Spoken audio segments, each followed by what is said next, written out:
My Hero Academia is a show with a ton of incredible superpowers, which typically means that because of that, we don't really get to see each and every one of them shine individually. They all get to have their moments here and there, but not enough of what we really want, which is why today I'm going to be covering a hypothetical world where Deku is born with a low-key overpowered quirk in Mr. Compress's compression quirk, which literally grants him the ability to one-tap people if he really wanted to, and straight up decapitate people as though he was using Kakashi's freaking Kamui.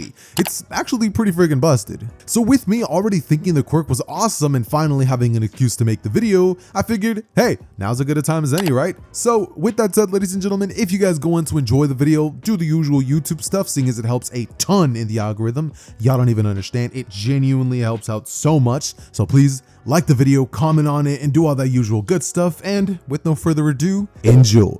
We begin our story with a 4-year-old Izuku in class, as one of his classmates would say, "Hey Izuku, you think you can hold on to this for me?" Handing the nodding Izuku a blue marker, as Izuku would smile at his classmate. This is when suddenly the marker in his hand would be compressed to a blue little marble, and with Izuku noticing what had just happened, he would say, "Whoa, I think I just got my quirk." The teacher and everybody looking around, really curious to see what it was, Izuku saying, "I was holding a blue marker and suddenly it turned into this." His classmates going around Izuku and saying, "Whoa, that's cool. You could turn things into little marbles? That's kind of unique," one of his classmates would say, as Izuku's smile would appear and suddenly would come Kachan. "So what? He can turn little things into marbles. That's gonna make him a pretty great magician if you ask me. But it's not really a heroic quirk, right?" Everybody would start nodding, being like, "Yeah, I guess you're right, but a quirk's a quirk, right? It's kind of cool." Bakugo would say, "Yeah, but he's not gonna be a bro hero like my quirk," blasting off little crackles of explosion as the entirety of the class would suddenly have all of its attention drawn to Bakugo, Deku having all of his thunder taken from him, as very shortly after, the smiling Izuku would have a look of just like, damn, as suddenly he would find himself in the car of Inko, them both making their way to the quirk doctor, with Izuku's smile returning after his mother would say, "I'm so happy you caught your quirk, son." This is when, as they would arrive to the quirk doctor, Inko, as impatient as ever, would ask, "So doctor, what's the quirk?" Him saying that the quirk is actually an incredible one, explaining that Izuku actually has the ability to compress objects, so say this pen. As he would toss it at Izuku, who catches it, he would tell him to do exactly what he had done with that marker, and all of a sudden the pen would be turned into a tiny little ball. Then, as the doctor would smile, having confirmed the suspicions, he would then grab a chair, telling Izuku to do the same thing to that, as Izuku walks over towards it and does the same exact effect, closing his eyes and concentrating. Suddenly, the chair would turn into a small marble, as the doctor would say that he believes this quirk could actually be pretty heroic, explaining that not only could this quirk help in rescue operations, but Izuku might even make for a formidable magician. Izuku smiling as the man would tell him to go beyond plus ultra, kid, handing him a little lollipop, which Izuku would quickly start garfing down. This is when Inko and Izuku would leave, making their way to their nearest McDonald's, her saying that it's a day to celebrate. As Izuku and Inko get home, and Izuku starts pretty much turning random things in the house into these little compressed orbs. Inko saying, "Izuku, please don't use your quirk in the house." Izuku turning them all back to normal, with Inko having a big smile, saying that she's so happy, because honestly, she had had her suspicions that her son might have been quirkless, seeing as he was the last of his class to actually awaken his quirk. This is when we would jump cut to Izuku back in his classroom, as we would see the boy talking among some of his peers, saying that his quirk got confirmed to be a pretty cool quirk that can actually do exactly what they thought.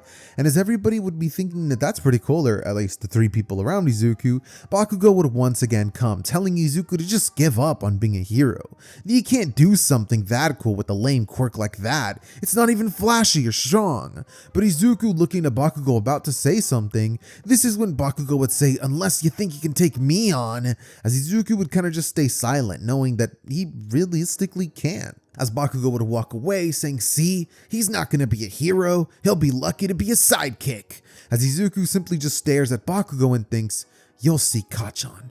I'll show you that my quirk can be heroic. As Izuku would spend the next couple of years being way more confident than he would be in the original and learning a whole lot of different applications for his quirk, thanks of course to his analytical mind. This leads Izuku to develop multiple little techniques that could allow Izuku to take on a villain, as Izuku would note all of these things down in his little notebook, paying extra attention to any hero sightings that he could see and thinking of any ways that he could actually handle the situation with his quirk. This is when we would jump cut to seeing Izuku making his way to class, and as he would do so, Izuku would notice a gigantic villain. Izuku being shocked at the quirk and mesmerized as he starts jotting down notes, thinking of different ways that he could handle the situation. First, thinking of compressing large objects and throwing them at the villain to get his attention, then getting up close and compressing the villain himself. That way, he could simply capture the villain and minimize all damage.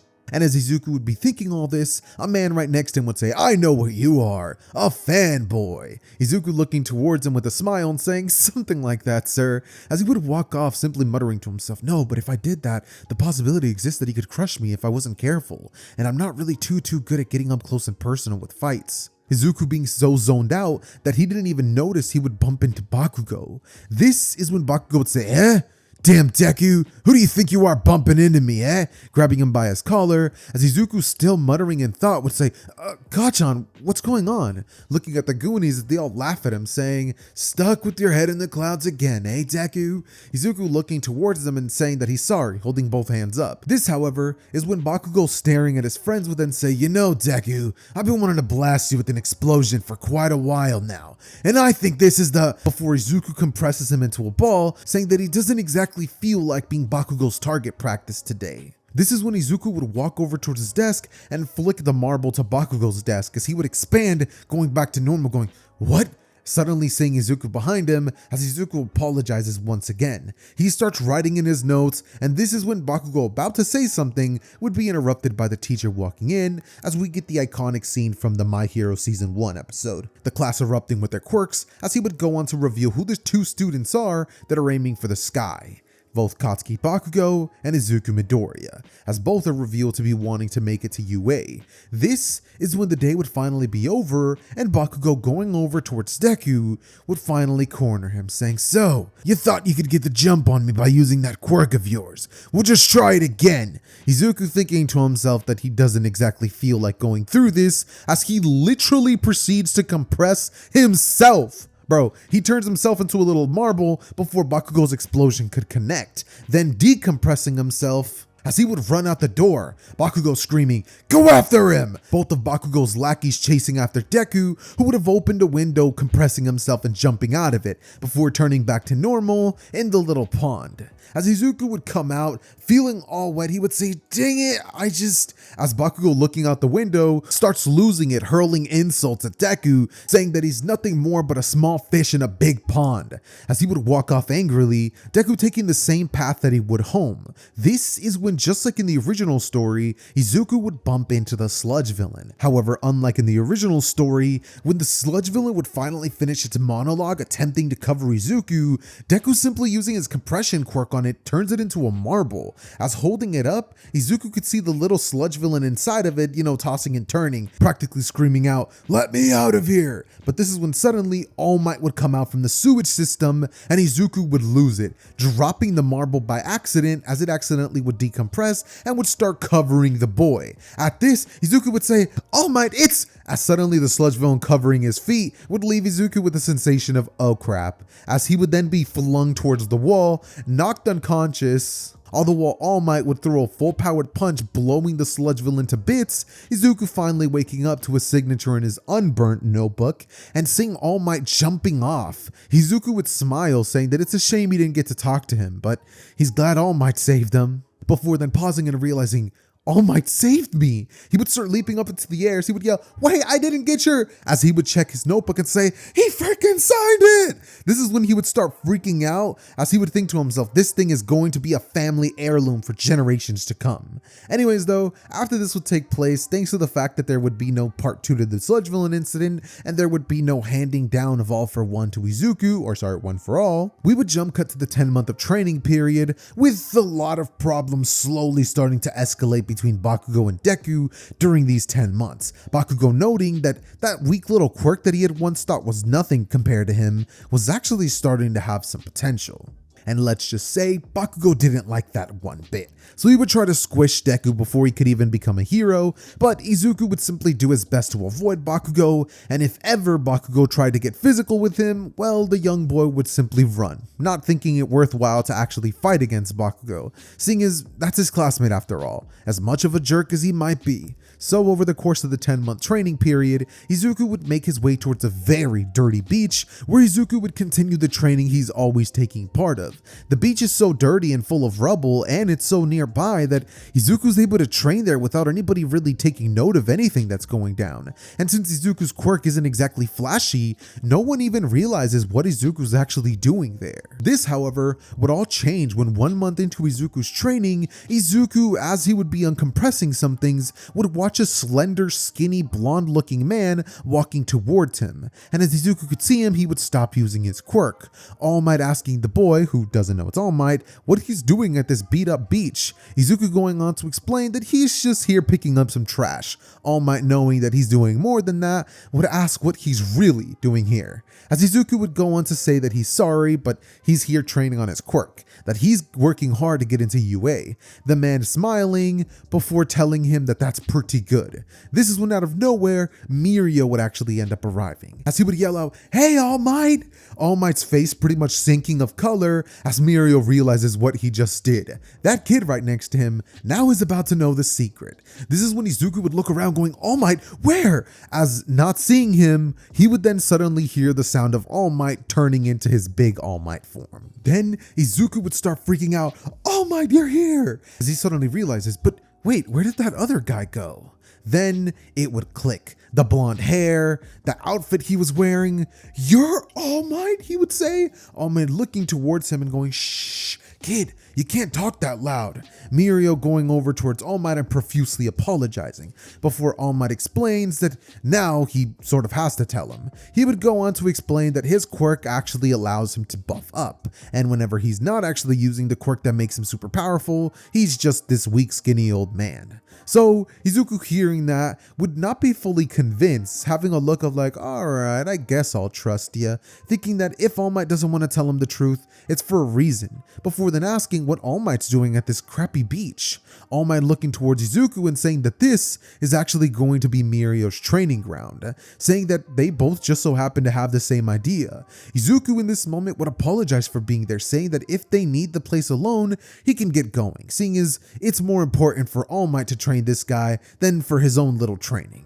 Then Mirio would speak up, going, "No, what? You're out of your mind. There's no way I'm going to kick you out. If you're doing your own training and I'm doing my own training, why don't we just train together?" Extending his hand out as Izuku would shake it and say that it's no problem at all, that his quirk can really be trained anywhere. In fact, he could just go to the dumpster that's a few miles down. But Mirio once again would say that no, not at all, that no friend of his is going to be training there. As All Might would look towards the direction of Mirio and the boy and would then decide, "Alright, I guess the boy's training with you, Mirio." And so Izuku meeting Mirio and All Might would literally proceed to spend the next 9 months, or at least most of his 9 months, alongside All Might and Mirio, actually eventually learning the secret of One for All, how Mirio's his successor, the great battle that damaged All Might, and would even learn about the fact that All Might's planning to teach at UA, which was just incredible for him. In the past 10 months, his life has changed so much, and he's met the symbol of peace. He's a contact in his phone, for crying out loud. It's pretty cool. And so is Mirio. They actually start becoming pretty cool friends and hit it off. Mirio actually giving Deku some pointers and teaching him how to fight hand-to-hand combat, as well as getting Izuku to get a lot stronger. Since there's no way that Mirio would just hang out with Izuku and never encourage him to, get stronger physically. That said, the 10 months would finally come and go, and once everything would be said and done, the final morning of their training would come. Mirio doing some light stretching, phasing through the ground, popping back up with an all-for-one smash, which literally clears out the sky, as Izuku looking towards Mirio would say, "I will never get tired of seeing you do that." Mirio smiling, like cheekily as always, as Izuku would tell him that though he might never be a hero like him, he hopes to be even half of what Mirio can be. Mirio going going on to explain that Izuku's quirk is fantastic and to never let anybody tell him otherwise. Izuku smiling as Mirio would hold out a hand and tell Izuku good luck, but that he won't really be needing it, because with Izuku's incredible quirk, he's sure he's to pass this test. And then we would then jump cut to Izuku at UA being dropped off by Inko, who would scream out, "Good luck, Izuku!" Izuku making his way inside as he takes the written exam, and then finally we see him outside.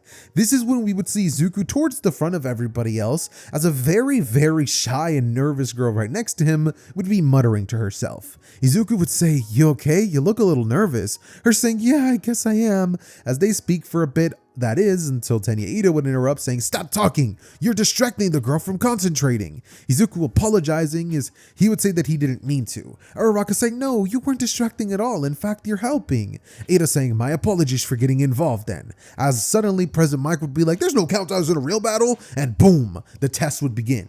Izuku would rush towards the direction of the first robot as fast as he can, however, that one would be stolen by Tenya Ida, who would throw a haymaker of a kick. Izuku smiling as he makes his way towards the next robot, making contact with it as suddenly, poof, it turned into a little marble. Izuku smiling as he holds it out in front of the droids that are capturing everything, and they understand. Izuku's quirk isn't necessarily offensive powered, but he did technically take the robot down. And so that's what Izuku would do, using the robots that he would have actually already taken down to throw them at other robots. Quite literally, he's like throwing robots at robots, getting up close, touching them, and ultimately racking up a grand total of 46 robot points. This is when, as we would see Izuku practically out of breath from running all over the place, seeing as, his quirk doesn't exactly allow for crazy mobility, we would then jump cut to seeing Izuku starting to look down at the ground as he notices that things started shaking. Then, seeing everybody running away, Izuku would put two and two together. It's the 0-pointer.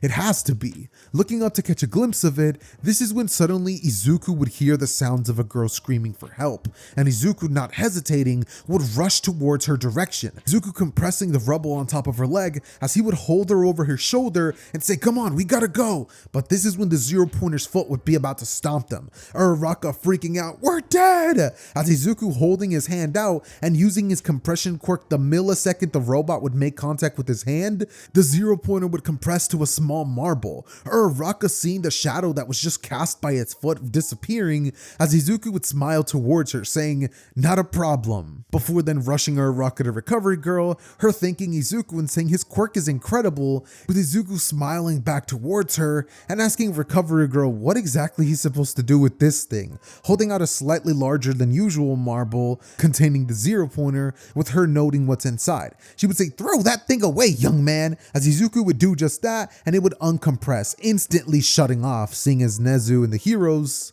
already deemed this test to be over. So with Izuku smiling towards Recovery Girl and Uraraka one more time, he would walk off, pretty proud of his accomplishments here, seeing as in his eyes he thinks he did pretty well, even for a magician's quirk, he would think, the words of Bakugo echoing through his head.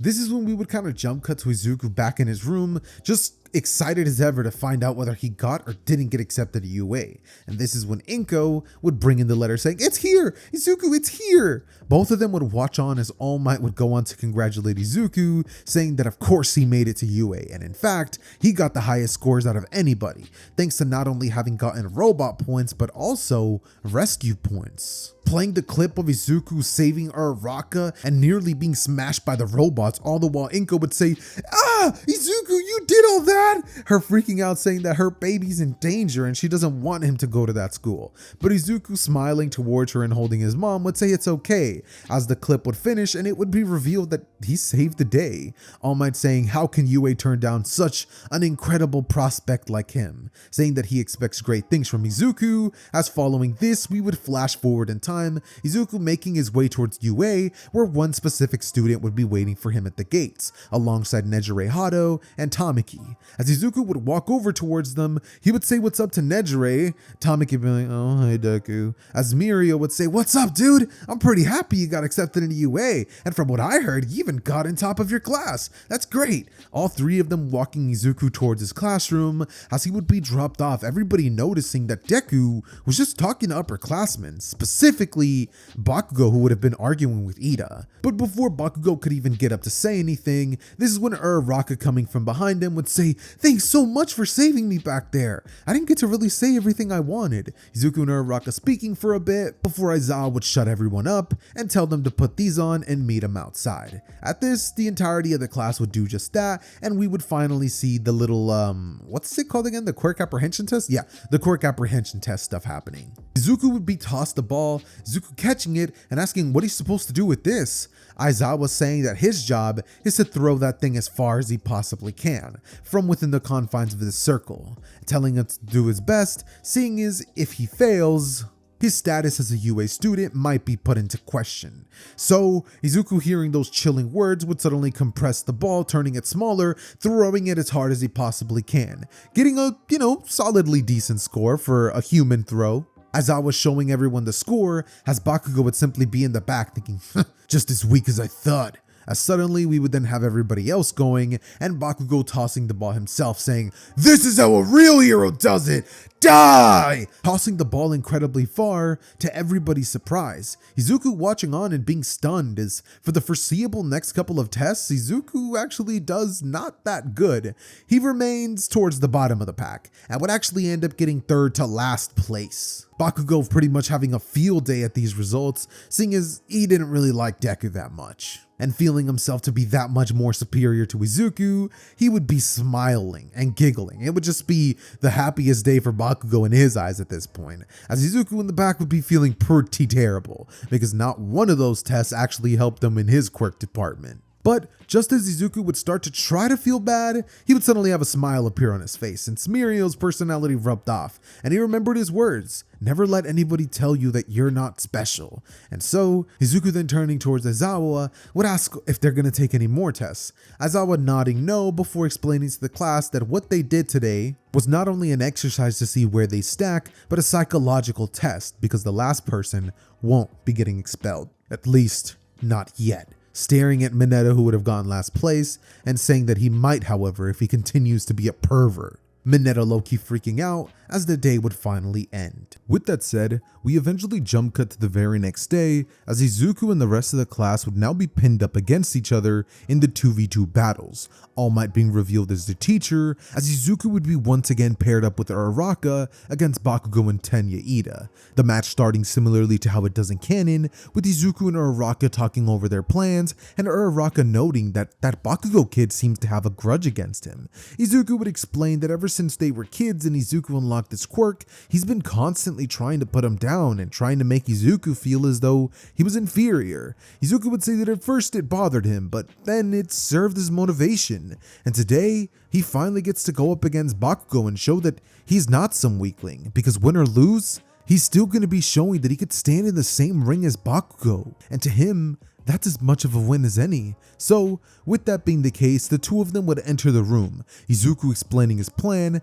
and telling Araraka that in order to take down Bakugo, they have to do this very, very carefully, saying that Bakugo is extremely adept at close combat and has a very dangerous quirk, so Izuku's only chance at defeating the boy would be to compress him instantly the moment that Bakugo would give him an opening. So he ends up deciding to come up with a plan, using Araraka as a bit of a distraction, Araraka nodding, saying she's down if he is, that she trusts in Izuku. And so, with him compressing Araraka to the shape of a marble, Izuku would put it inside of his mouth. As from here, Izuku hero costume ready would make his way inside. This is when Izuku, at around the second floor, would open the door to every single one of the entrances that is possible, as Izuku walking inside of one of the rooms would be waiting for Bakugo to finally make his awaited entrance. And as Izuku could hear explosions getting closer and closer, Izuku would know it's about that time. So, with Izuku compressing himself down to the shape of a marble so Bakugo couldn't see him in the room,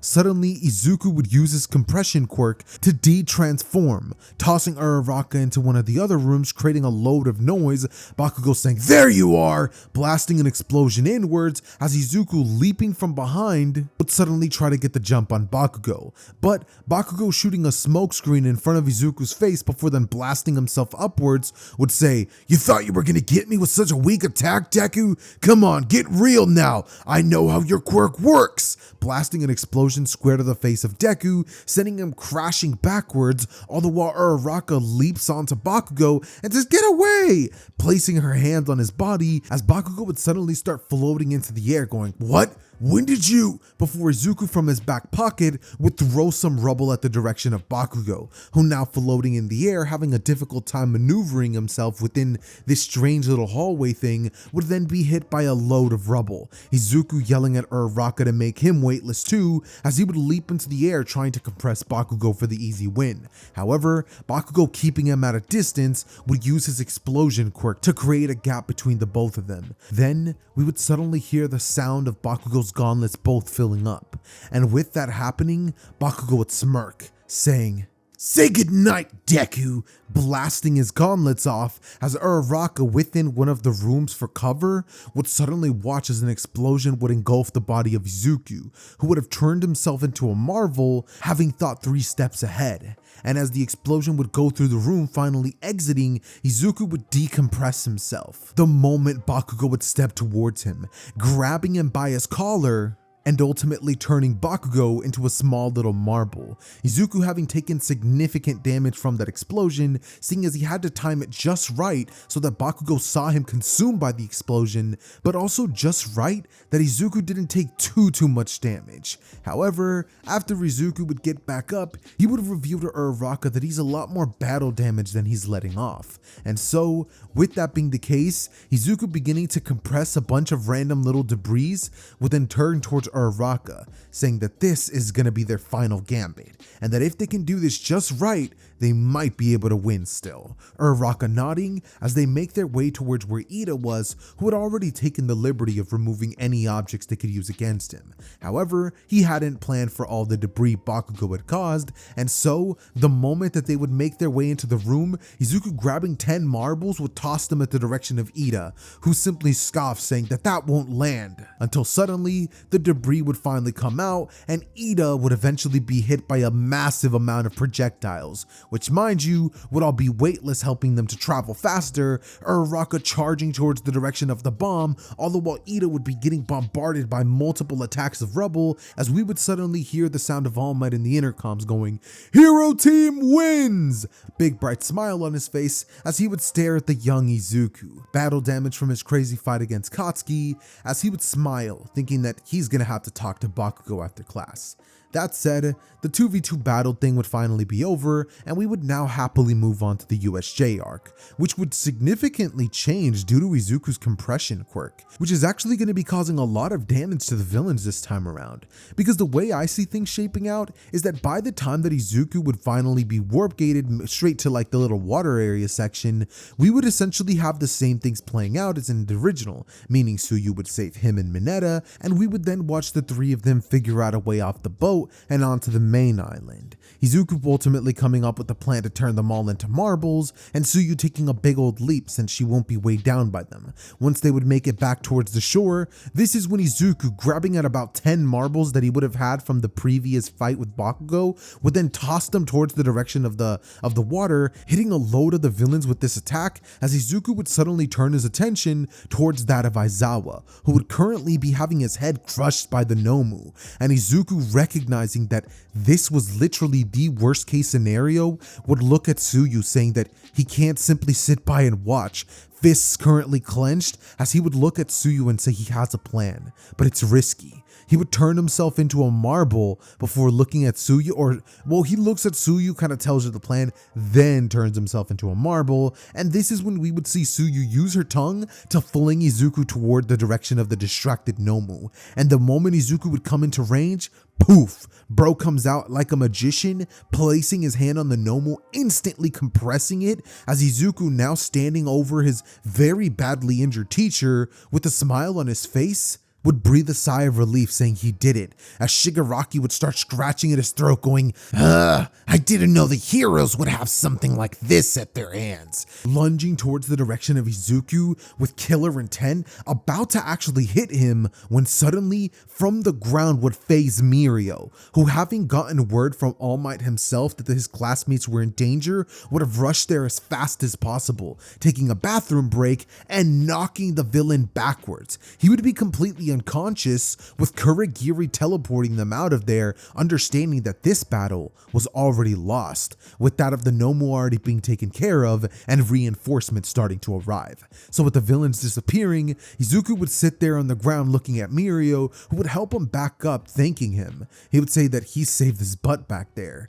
Mirio just making a snark remark like, what? No way, you had that, Deku. Before we would then jump cut to the next arc of the series, which would consist of the UA Sports Festival. Us zooming in on Izuku, who would be tasked with giving the speech this time around. Shigaraki watching from his television, pissed as ever that that kid was the reason the USJ attack went so badly. And then we would then jump cut to the race starting, with Izuku doing the best that he can to try to, stay ahead of the pack, but ultimately due to his limited quirk, Izuku would probably end up getting like 10th place or something like that. Just due to the fact that in this timeline, I don't see him taking the same risk with the landmines, just due to the fact that Izuku doesn't feel like he has to announce, I am here, seeing as All Might wouldn't have put that pressure on him. Which would actually turn out to be a pretty good thing, because once Izuku would formulate his team, it would actually consist of Tenya Ida, Tokiyami, and Uraraka, which would be kind of perfect honestly, due to the fact that they have speed, perfect defense in Tokiyami, and they're all pretty much weightless thanks to Uraraka, who would be at the bottom of everything alongside Ida, as well as Tokiyami. That said, this event would come and go, and we would now find ourselves with Deku fighting Shinso in the 1v1 battles, with a kind of anticlimactic finish, because keep in mind, I just don't see a world in which Shinso's quirk doesn't catch Deku. We saw it happen in the original even with his analytical mind, and I have no real reason to believe that it wouldn't happen in this timeline either, due to the fact that Izuku would not have anything at his disposal and would have to rush at Shinso, who would attempt to keep his distance all the while spouting a bunch of nonsense at Deku, which would eventually piss him off after he would disrespect his friends who would help them pass the cavalry battle. But that would be all she wrote, because after this would happen, Shinso would smile knowing that he had already gotten the win. And with Izuku being eliminated as early as he would be in this timeline, this means that we kind of just get to watch on as Todoroki would sweep everything else, seeing as Deku wouldn't be there to get into his head and prevent him from going all out against Bakugo or simply just not having his head in the game. So with that said, we now flash forward to the students being into the classroom as they would all think about what their hero name should be. Izuku sitting there wondering what should it be, since in the past he had only considered names like Almighty Might or Mighty Might Man and stuff like that, which doesn't exactly seem to be too original, right? And so with that said, the name is actually going to be up to you guys. I'm going to be pinning whoever's comment gets like the most likes or something like that, or whichever comment I typically just end up liking the most. By the way, don't say Mr. Compress, that's a villain's name. Let's come up with something a little cooler. But with that said, we would now have to cover the internships. And due to the fact that Izuku in this timeline would have actually had not too great of showings during the sports festival, I would see him having a limited amount of internship opportunities. So maybe this could be a world in which Izuku and Mirio would actually both end up going to Gran Torino, ? Just due to the fact that, hey, All Might does like the kid, and he does kind of hate to see the fact that Izuku has very, very limited internship opportunities, seeing as he wasn't really able to showcase what he can truly do. So with that said, we see Izuku and Mirio both boarding a train towards the direction of the city of Gran Torino, and they would both arrive to see the old man covered in ketchup with Tokiyaki fish right next to him. Izuku would start freaking out going, "Is that blood?" Mirio smelling and saying, "Nope, that's just ketchup." Gran Torino smiling as he would lunge towards Mirio, attempting to attack the boy, who would simply phase saying, "Wow, old timer, you're pretty nifty for an old man, you know?" Gran Torino smiling, as we would then see Izuku saying, so then I guess you're our mentor?" Gran Torino smiling, saying that he's his mentor, and he's gonna play second fiddle. Izuku would kind of look down, but kind of understand. Yep, one for all, I guess, kind of takes precaution. So with that being the case, Izuku would literally just play second fiddle to Mirio the whole time, as he learns a couple things or two from from the old man, mostly spending more time with Mirio, training with him, learning some hand-to-hand combat moves, misdirection, which Izuku would start finally thinking that, hey, why haven't I started using misdirection? I mean, after all, maybe doing some sort of magic stuff would benefit my quirk. And with that said, we would then finally jump cut to the Hosu City incident. All right, ladies and gentlemen, I'm gonna keep it real with you guys. I recorded 30 minutes of this video yesterday and I completely forgot where I left off. So we're just gonna jump back into what I think was happening, and I believe that the last thing I was covering was the Hosu City arc, so let's get into that. After a couple of days of training with Gran Torino, Izuku, and Mirio, eventually Gran Torino would believe the two of them to be ready for them to go out on their first little mission of sorts. And on their way there, this is when a gigantic Nomu would attack the train, leaving Mirio to pretty much permeate through the wall, slamming the Nomu backwards as Gran Torino would yell out, "Izuku, stay put! Me and Mirio will handle this." But Izuku, sitting there knowing that he can't simply just do that, would then take a leap off the train, landing on the building, doing some parkour landing, as he would then start leaping from building to building, moving at an extremely slow pace trying to catch up to them. This is when, as Izuku would be leaping over one of the buildings, Izuku would hear the sounds of gut-wrenching screams which would be coming from Tenya Ida, and so, stopping at the building and looking down, he would see the heart-wrenching scene of Ida being stabbed by a blade by Stain. Izuku, noting this and being unwilling to leave his classmate behind, would quickly think of a plan to help him out in this situation, knowing that if this person fights up close and personal and he gets stabbed, he could die. So coming up with a very quick idea, Izuku decides that his best bet would probably be to compress himself and try to get the jump on Stain. So Izuku would do just that, jumping off of the building about to land as he compresses himself to a marble, Stain hearing that thing falling from the sky as he would look down before suddenly Izuku, decompressing himself, would take full hold of Stain's boot, compressing him to that of a marble. Ida in the background yelling out, "No, this is my fight, Deku," as Izuku simply looks at him and tells him that this isn't his fight, compressing Ida and the hero native. Then, placing them in his pockets, Izuku would make his way towards where he hears the explosions coming from, before suddenly, Izuku would have a Nomu latch onto his shoulder and start dragging him into the air. Izuku, feeling this and seeing that Mirio was actually in the process of chasing after it, Izuku would smirk a little bit, Mirio stopping the chase as Izuku places his hand on the Nomu's talon, forcing it to compress to a ball and then landing on the ground, which honestly would have hurt if not for Izuku using a compressed couch cushion to throw it onto the ground, softening the landing. This is when Izuku, through bated breaths, would ask Mirio how things are going, if Gran Torino's okay. Mirio explaining that they've actually taken down every single one of the Nomus, and that was the last one. Izuku would ask then what those explosions were, Mirio sharing that that was, well, Endeavor. And this is when we would suddenly see Izuku noting that one of his other classmates was here too, Todoroki. Izuku would nod towards his direction, Todoroki doing the same, as after the incident would be cleared up, Izuku would not only hand over the Nomu but the hero killer to the police, and then give Ida and the pro-hero native to the hospital. After this would all be taken care of, we would then kind of have a little bit of a hospital scene between Ida and Izuku, in which I can see Ida kind of like apologizing to Deku for his actions, confessing how he was truly feeling and saying that if it wasn't for him, he would be dead. Probably like bowing down or something and being like, "I have much to learn still, and I'm sorry for, causing you that trouble." Izuku just being like, "Dude, that's what heroes are for," something like that. But anyways, once this whole scenario would finally be over, this is when we would watch all of the students returning back to class, with them all taking part of the rescue training race. Izuku using a grappling hook that he would have had compressed in his many marbles within his gadget belt, Izuku would use that thing to start sliding everywhere, as his opponent, Tape Boy, just starts sliding and gliding all over the place. Izuku a little upset that the fact that his costume doesn't exactly provide much mobility would end up arriving in second place. All Might congratulating Izuku as he would kind of just sit there feeling a little bummed out. I mean, yeah, his quirk is great for many things, but it's not flashy like Bakugo said, and lately it just kind of feels like it always leaves him in second place to, well, everyone that he goes against. Izuku would be pretty annoyed at that fact, and this is when eventually after the day would be over, as Izuku would walk home, he would see a random butt cheek just appear on the ground. Izuku, recognizing this to be Mirio, would say, "What's up, Mirio?" Mirio telling him that he saw his performance and he did pretty great during that exam.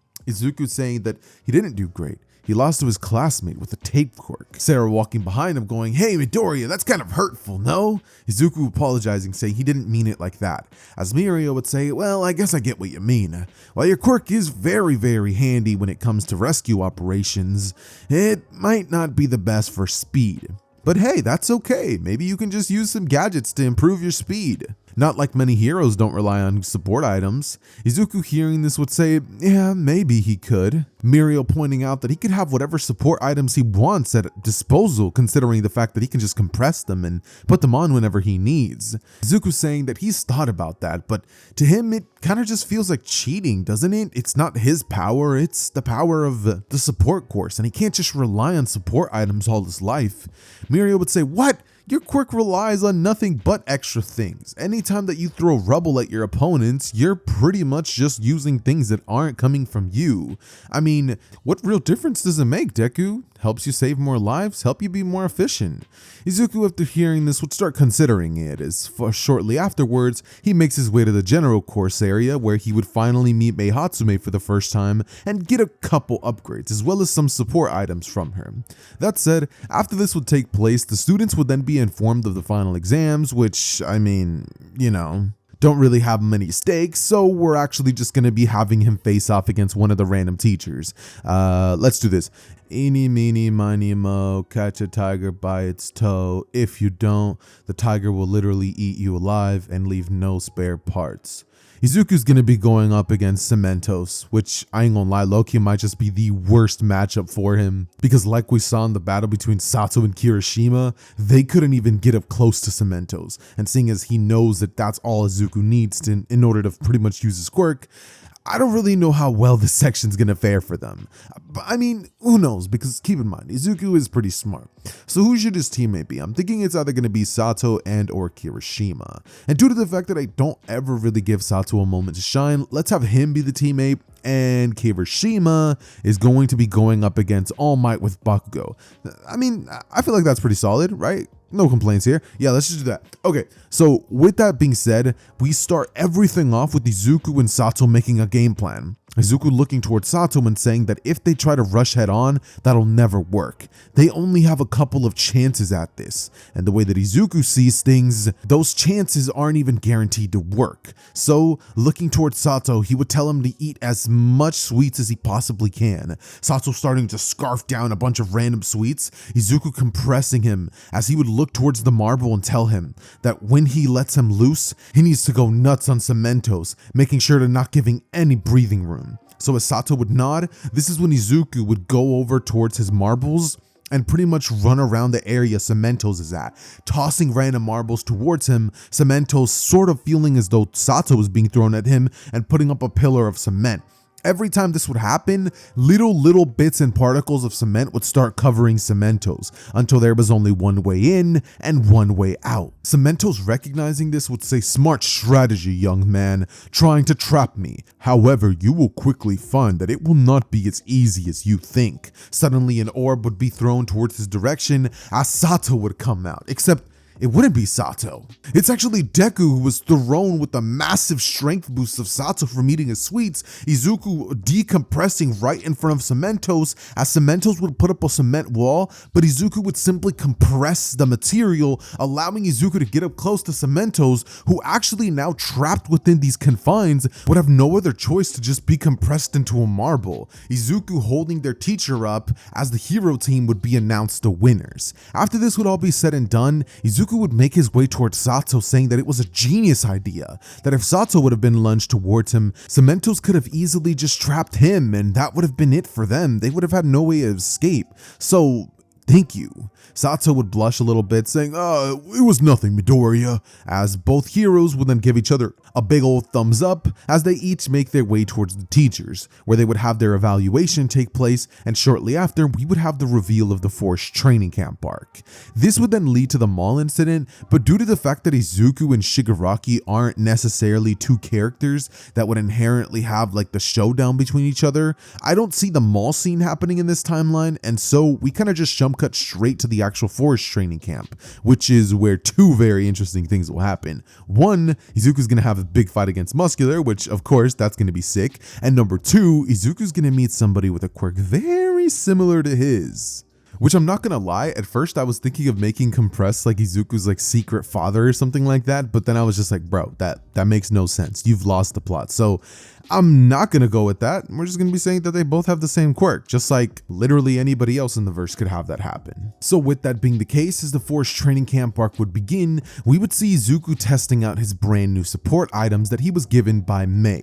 Only 3 of them doing the main thing he actually wanted. 1 serving as makeshift levitation boots that would allow Izuku to float up in the air alongside a mini jetpack, which is barely visible, but still visible nonetheless. And so with that being said, Izuku would spend the next 4 days working with these gadgets, trying to catch a balance of himself, seeing as these things are new for him, and he's gonna need some getting used to this. So with that said, we kind of just zoom into Deku in the sky floating around as he's like, whoa, whoa, whoa, whoa, whoa, whoa, hits the ground one more time, and the 4th day of training would be over. Izuku would think to himself that maybe the gear needs some upgrading, as he would then request the help of Uraraka to see if maybe he would have an easier time if he was, well, lighter. And once she would use her gravity quirk on Deku, Izuku would be capable of maneuvering through the air easy. He would look towards Uraraka saying, hey, you should do something like this. With your quirk, you could probably do the same thing. And Uraraka would have the idea to make herself float way earlier than in the original story.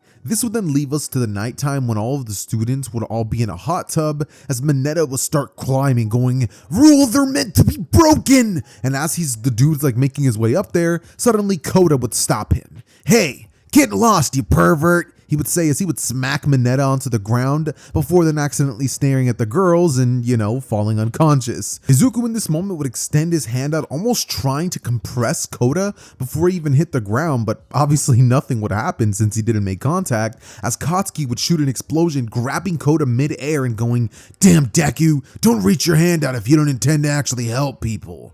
Koda being saved, and Bakugo hearing the story of Koda. Not really caring, walking out going, see if I care about some needy little child. Walking out saying that he already did his part in saving it. And this is when we would jump cut to the very next day, as Izuku would watch Koda leaving the area, wondering what's wrong with him. Bakugo would simply roll his eyes, going, get over it already, kid. As Deku, following behind, would then watch the young boy start crying, as shortly after, the giant hulking of a man Muscular would arrive at the scene.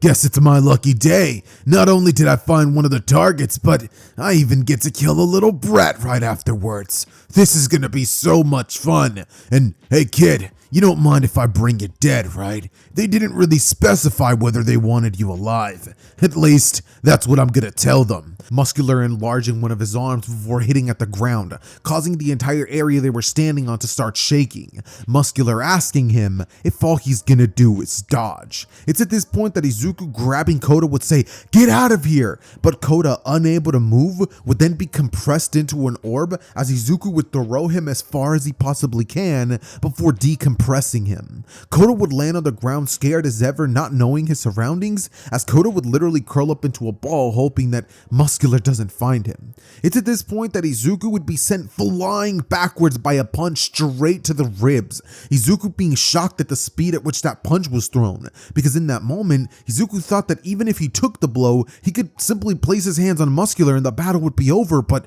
the dude freaking hit him so hard and fast that he didn't even have time to register what had happened.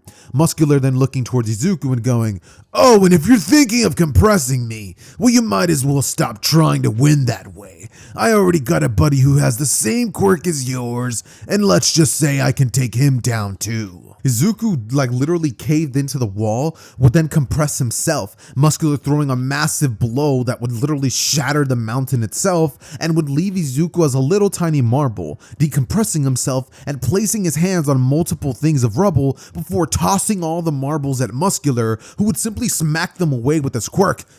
Kinda nifty, kid. You know, your way of fighting is a lot different than Compress's, but that doesn't mean that you're not gonna be losing regardless. as he would close the distance and tell him, "You ready for the finishing blow?" reeling his arm back as he would augment it to its maximum potential before throwing the massive blow towards Izuku. Deku in this moment, using the training that he had from Mirio, would use every single instinct, sight, scent, smell, and even muscle memory to literally proceed to dodge, barely by a hair, the strike of Muscular, before then poof, bro would turn into that of a small marble, Izuku having used all of his wits to outmaneuver the brute. And so, with Muscular now safely in his back pocket, Izuku would make his way towards Koda, broken arm and all, Koda asking if he's okay, Deku smiling saying he is, showing him the marble of the villain, saying that he took care of him alright. Muscular would be shocked, giving Deku a big old hug, as following this, Izuku would return Koda to where the heroes are at,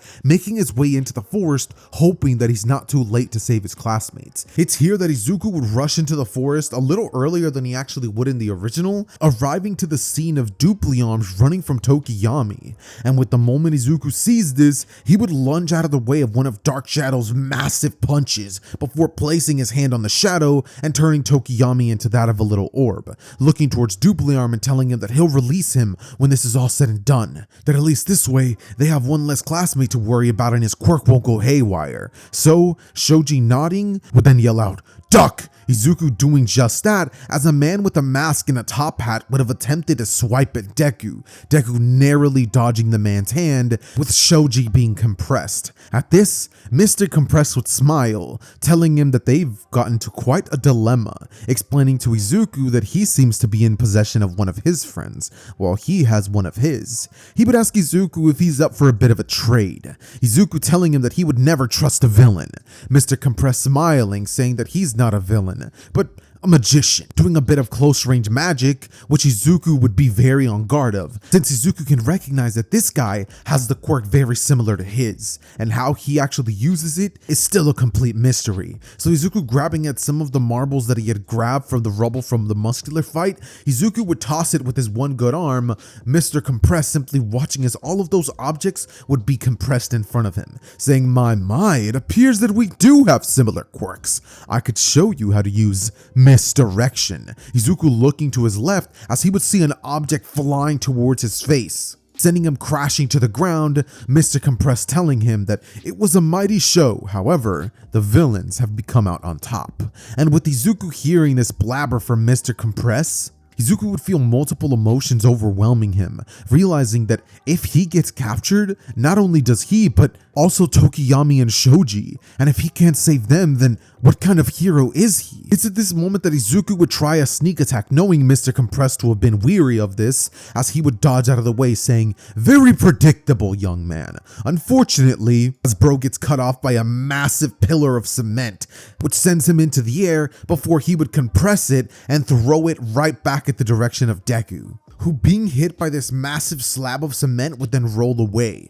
Izuku realizing that he's out of options. There's no more marbles in his inventory, and the only things that he could possibly think of throwing at Mr. Compress are his classmates. This could work, he would think, throwing 2 marbles, one of them holding a little piece of dust that he had picked up, while the other held Tokiyami. And so, with that happening, Tokiyami, sort of understanding the situation, would say, "Dark Shadow!" as it would emerge, rampaging before trying to throw a punch at Mr. Compress. This blow would land as it would actually go on to break Mr. Compress's arm, leaving him crashing to the ground, but not before Tokiyami would have been compressed and placed into his own pocket.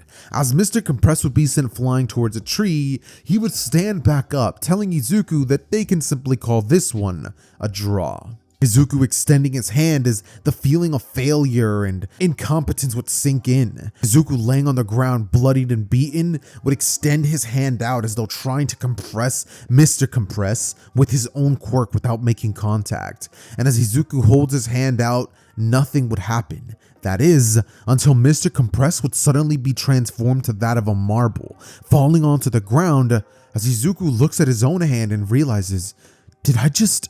as suddenly the sound of an explosion would interrupt his thoughts, him realizing that there must be something going on nearby, rushing to the direction of Bakugo and Todoroki to see that both of them had just taken down their own villain. And with a smile creeping on Deku's face, he would turn towards Bakugo nodding, who would do the same back, and we would then see them meeting up with Araka and Sue, saving each of them from the masked killer Toga.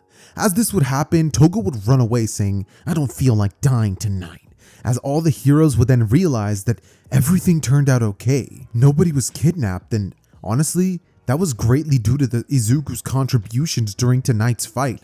So as the next day would roll around and everyone would be in the hospital, the vibes wouldn't be, "Dang, we lost Bakugo," but more of a cheerful, "We did it! We stood against the villains 2 times and they've lost every time! We're untouchable, guys," Kaminari would say. Minato saying, "Yeah, every time the villains come around, they always get their butts kicked, especially by Midoriya. What, you managed to defeat like 2 villains, right?" Deku nodding as Bakugo would stare at him with a look of, and Izuku would say, "And not just that, I think I actually had a quirk awakening. I've read about them online and I never thought my quirk had the potential for one, but look," he extends his hand out trying to compress the counter right next to one of the beds that Momo would be laying at, before suddenly only the flower would compress. Them all shocked as Izuku would be confused, "But I did it yesterday." Everybody just being like, "Dude, you can compress things without actually touching them now? That's so freaking awesome. You're gonna be an unstoppable hero. Just imagine it. There's a villain rampaging and you extend your hand and pretty much just turn them into a marble? Dude, you're gonna be the greatest capture hero that ever lived." Izuku smiling as he would think, "That's not how it happened yesterday," before thoughts would start rushing his mind and he would realize, "It's probably just due to the fact that I just had it happen.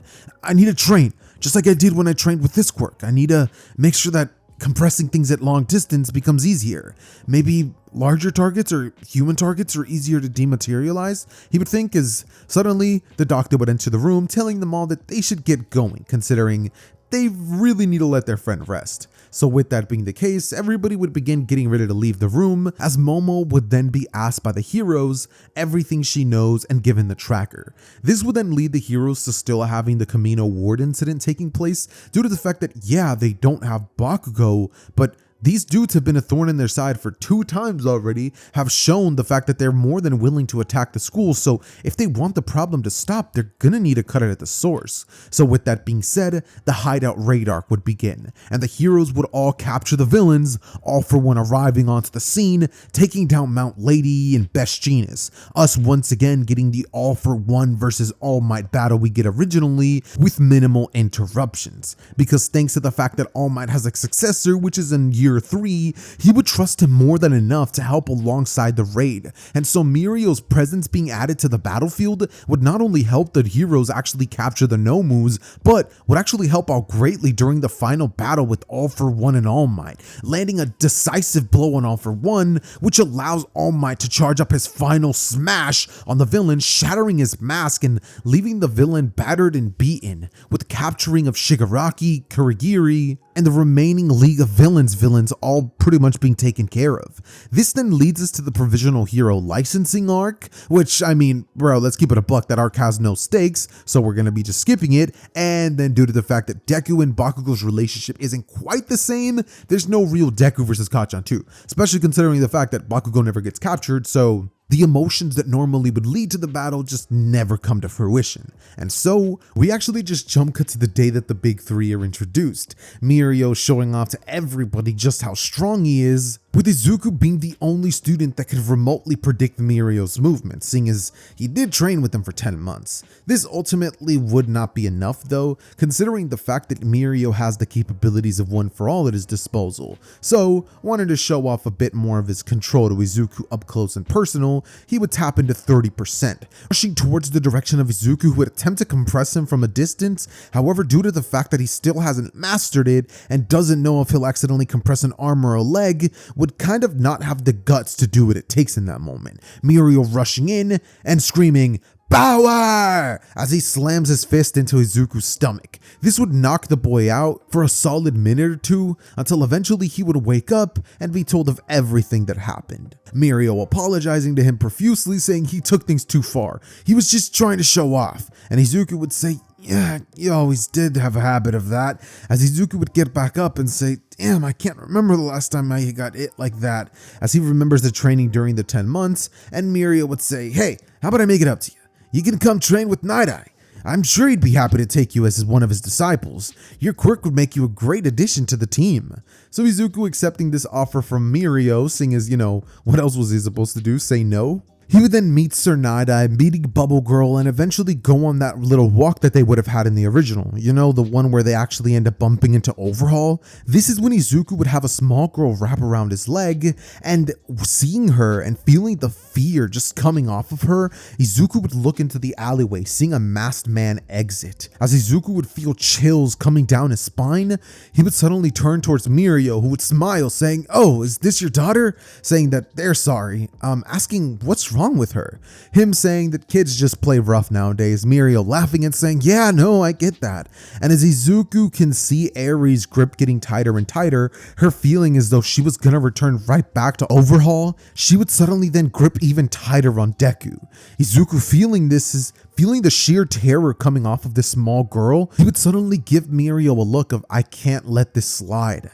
Extending his hand outwards, as using his compression quirk, he would completely shrink Overhaul to that of a marble, him completely unable to do anything, as he would practically be hitting at the glass within the marble, trying to escape, and we would then see Mirio looking towards Izuku, telling him that he understands why he did it, but this might have just put a sting on the operation that they had regarding Overhaul. So Izuku, looking towards Mirio, would tell her that he doesn't care. That girl was scared, and a role of a hero is to save as many people as possible, right? Isn't that what Lemillion stands for?